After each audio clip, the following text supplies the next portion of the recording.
Hello guys, welcome to my channel. ये जो आप स्क्रीन पर देख रहे हैं ये कुछ कमेंट्स हैं जो कि हमारे पेज पर आए हैं जब हमने एक बूढ़े अंकल की हेल्प करी। तो इसकी जो बिहाइंड द स्टोरी है वो मैं आपको बताती हूँ। एक दिन हम रास्ते से जा रहे थे, तब हमने एक 72 साल के बूढ़े अंकल देखे। हाथ में सब्जी, धीमी चाल और सिर पे उम्मीद आज कुछ बिक जाए। 43 डिग्री टेम्परेचर की तेज़ गर्मी में सिर्फ सब्जी बेचने के लिए वो अपनी ठेल लेकर जा रहे थे। हमने तुरंत गाड़ी साइड में रोकी और डिसाइड किया कि आज इनसे सब्ज़ी ज़रूर लेंगे। हमने अंकल से कहा, अंकल जी ऐसी सब्ज़ी पैक कर दीजिए जो हम गाय को खिला सके। अंकल बड़े प्यार से सब्ज़ी पैक करने लगे। उन्होंने पूछा भी, बेटा कितनी सब्ज़ी पैक करूं? हमने कहा आप अपने हिसाब से कर दीजिए। फिर बातों बातों में पता चला अंकल की एज 72 साल है और वो रोज़ अपने घर से लगभग 5 किलोमीटर दूर जाकर ठेल लगाते हैं। हमने अंकल से कहा, अंकल जहाँ जगह मिला करे वहाँ ठेल लगा लिया करो। तो अंकल ने एक बात बोली जो सीधी दिल में लगी। उन्होंने कहा, बेटा अब ठेल से ज़्यादा लोग सब्जी नहीं लेते हैं। उस वक्त हमें समझ आया कि हम लोग कितने आलसी हो गए हैं। 10 मिनट डिलीवरी के चक्कर में हम ऑनलाइन सब्जी मंगा लेते हैं और शायद इसी वजह से अंकल जैसे मेहनती लोग धीरे धीरे सफ़र कर रहे हैं। सब्जी लेने के बाद जब हम वहाँ से जा रहे थे तो हमने अंकल को कुछ अलग से पैसे दिए ताकि वो इतनी गर्मी में अपने लिए ठंडी कोल्ड ड्रिंक या ठंडा पानी ले सकें। अंकल के चेहरे की स्माइल सच में दिल को सुकून दे गई।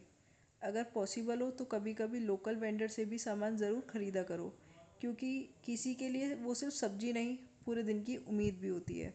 और पिछली वीडियोस पर हज़ारों कमेंट्स आए, सब बोल रहे थे अंकल के ठेले पर छाता लगवा दो, इतनी धूप में कैसे चल पाते होंगे। सच बताऊं, कमेंट्स पढ़ने के बाद हमें भी बस अंकल के बारे में ही सोच रहे थे।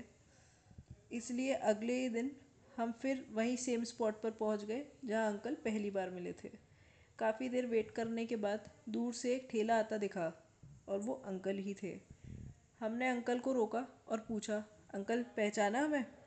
अंकल तुरंत मुस्कुरा दिए और बोले, हाँ बेटा, मैंने तो दूर से ही पहचान लिया था। फिर हमने एक्साइटमेंट में बोला, अंकल आज हम आपके ठेले पर एक अम्ब्रेला लगवा देते हैं, कम से कम धूप तो नहीं लगेगी आपको। लेकिन अंकल ने जो जवाब दिया उसने हमें अंदर से हिला दिया।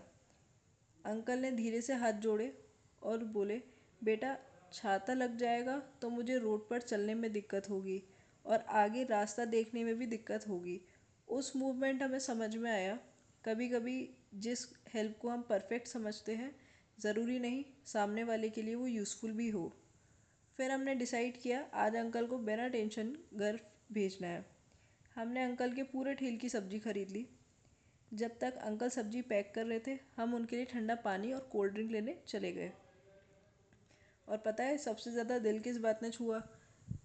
जब हमने अंकल को पैसे दिए और अंकल ने एक बार भी नहीं गिना, सीधा फोल्ड करके अपनी जेब में रख लिए। जाते वक्त जब हमें उन्हें पानी और कोल्ड ड्रिंक दी तो उन्होंने बड़े संभाल कर बास्केट में रखा जैसे कोई कीमती चीज़ हो। फिर हमने बोला, अंकल फिर मिलने आएंगे जल्दी ही। तो अंकल बस हल्का सा मुस्कुरा कर बोले, ठीक है बेटा, इंतज़ार रहेगा। कभी कभी छोटी सी हेल्प भी किसी का पूरा दिन बदल सकती है।